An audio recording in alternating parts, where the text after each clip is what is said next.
Hello everyone, welcome back to the Great Book of Grudges. My name is Nathan, and we're back with another collaboration with SFO Grimhammer.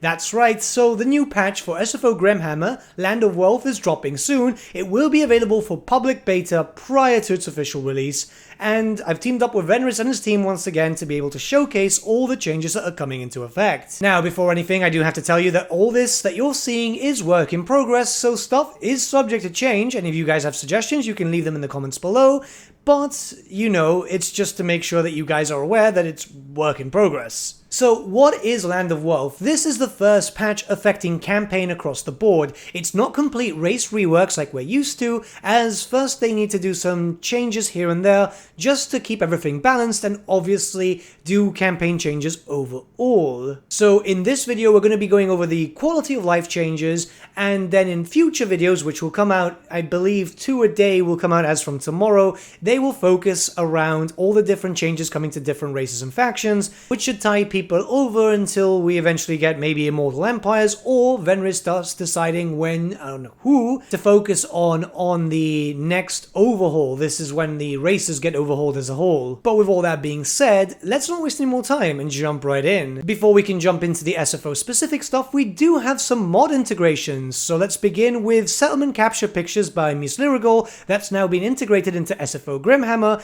and what this does is it gives you a bit more stylized art when you're taking over cities, sacking them, raising them, you know, just the basic stuff to give you a bit more of a feel that you're playing your actual race and not a generic art piece, which I think this does it very well. It's immersive. It's one of the mods that I've always had in my load order, so it's nice that it's being integrated into SFO. And the second mod integration is that of Bastion Redone by Alex Xiao. So this does a number of things. Firstly, it makes sure that the Kurgan armies attacking you are a bit more diverse. This is what you're seeing on screen right now. And it will give you a little bit of variety, so you're not fighting the same enemy over and over again, which gets incredibly boring as you're defending the Great Bastion when you're playing as Grand Cafe. The next thing is that if the Red Wastes and Eastern Steppes provinces have 0 corruption, then the Kurgan invasion will not spawn, which again, very, very helpful. There's a few other things, but that's also been implemented too. We see that the fact that the initial supply points are increased for the Bastion buildings, and also your units there will not suffer attrition. We'll get into that more when we start talking about Grand Cafe. Okay, so let's jump into the changes. The first thing is that we have the return of SFO 2's Imperium Power, which is a different system to what you'd be used to if you only play vanilla or not big overhaul mods. So essentially what this does is it focuses on what your Imperium is. Early on, you'll start to get different bonuses, for example, minus construction cost or extra control, but as you get bigger and bigger, as you start forming an empire, you'll have less and less control. It's not big minuses by any chance, but it is something that you do need to keep an eye on, as you might need to build up that building of public order, which you never usually do in your campaigns. It's just to make sure that you are feeling that you are controlling an empire. The larger you are, the harder it is to control your borders. Next is a rather interesting change, and I'm going to read you the patch note directly. All armies now receive campaign movement range bonus when in owned territory, depending on the number of units within the army, up to 40%, with only the Lord, with a lessened bonus for each additional unit. This means that if you've got some basic armies just moving around, they'll be able to move around quicker throughout your territories, especially if you're just trying to get lords to a specific area. It's a good bonus for security's sake, and you start to notice it a lot more as you start expanding to larger and larger empires, and you want to start recruiting lords in different locations, and maybe you just need them all in one specific area. It just really does help. Another thing is that the army cost increase when it comes to supply lines is completely gone. This is very useful, especially if you're doing the basic campaign, you know, the actual story, because you want some extra armies and sometimes you can't afford it. Now you can, because you won't have that, let's just say, deterrent against you. And if you're using mods to just avoid the campaign, well, now you can recruit more armies and cause more destruction, which is pretty much what we all want anyway. It now takes a little bit longer to tier up when it comes to growth, as there's more requirements to growth, but don't you worry, it's nothing that you really do notice, as there are a lot of other things that come into play which kind of make it easier, so you don't have to panic that it's going to take too long to get all the cool bloodthirsters and stuff like that, especially with Khorne. Khorne actually has it a lot easier now. They've also upped the set value for replenishment to 5 to 15%, as it's much better now, especially in a game where you're going to be quite aggressive, you're going to be fighting a lot. This does make a difference, and you're going to be able to find yourself getting into more battles more often, so you can just enjoy doing some cool stuff with your big beasties. So this next thing might seem like a bit of a nerf, as you can see on screen. I'm raiding right now, but I'm not getting a lot of income, but in fact it's been buffed. You see, raiding income calculation is now based more on region wealth than the raiding army, which means that low income territories are not going to provide you with a lot of cash, but high income areas, and if you remember those income areas from say Warhammer 2, will provide with a lot more money. Say for example the capital of the High Elves, or pretty much any big city with a port. It'll definitely make raiding a lot more lucrative if you know where to position your forces. This next change is quite interesting. You see, rebel armies are a bit more obvious, where they'll appear with more troops and they'll recruit faster too, so it really much depends. What you can see on screen right now is me playing through a campaign but not doing anything for about 16 turns. I was raiding my own territory to make sure that I could spawn a rebel army, and a pretty decent stack appeared. It's not a full stack, but that's pretty much just how it spawned and went straight for the city.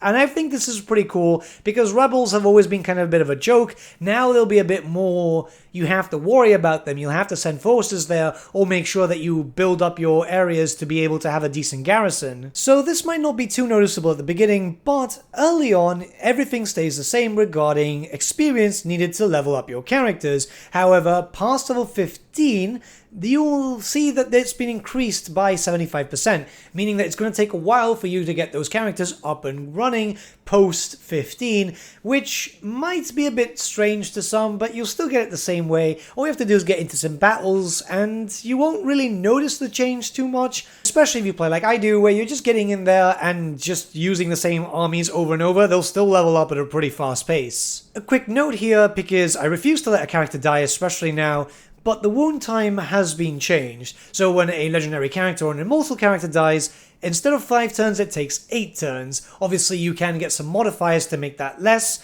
but it can keep your legendary characters away for a while.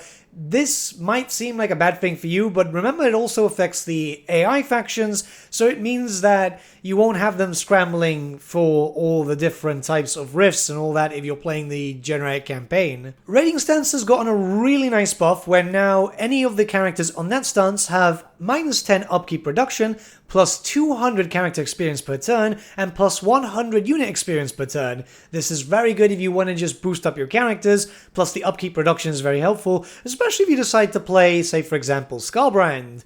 Yeah, I've been using this in Scarbrand playthrough a lot, and you do notice the difference. You do actually get a lot more aggressive, which, you know, I didn't even think was possible. Putting your armies in a Garrison Stance also has the same benefit, plus extra income for Tomb Kings. This is something that we knew from SFO 2, but that also will likely come back here, and it's quite beneficial to you. That means that if you have armies stationed inside your cities, they'll start to gain more and more experience, which obviously you want if you want your armies to be ready for battle, or if you've just got them there waiting for if you decide to launch an invasion in the Empire. You want them to be as beefed up as possible. Force March now has a 25% movement activation cost, but grants 75% movement bonus up from 50%, which means that you can get a lot more movement going on, especially if you are trying to move around to bring some forces down to one location or another.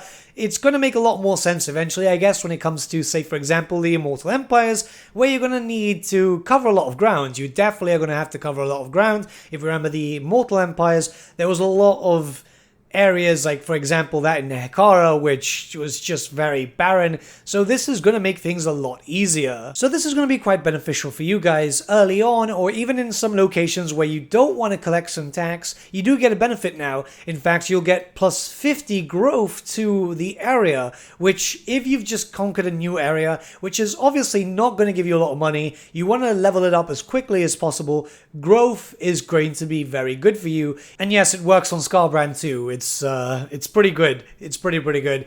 I've noticed it throughout my campaigns. I've been playing a lot lately, especially with this, and it does make taking over new areas a lot more beneficial to you, and it does make it more lucrative. And finally, we have something that I'm really keen on. Now when you start your campaign and you choose your difficulties, whether this could be campaign or battle, you have all the modifiers listed on screen, so you can then decide, okay, yeah, I want a hard campaign but very hard battles, or you can just like mix and match. It's the great thing here. You can decide to see where you're going, and I think this is a really good thing, and it should be something that should be in vanilla, because that will allow players who maybe only play on easy, by the way, there's nothing wrong with that, because at the end of the day you play to have fun, it's a game after all, but then you can decide, okay, maybe I want to switch it up to normal, or I'm feeling confident, maybe hard will work. Now that I know what the modifiers are, it makes it easier for the player to know how it's going to affect them as it progresses.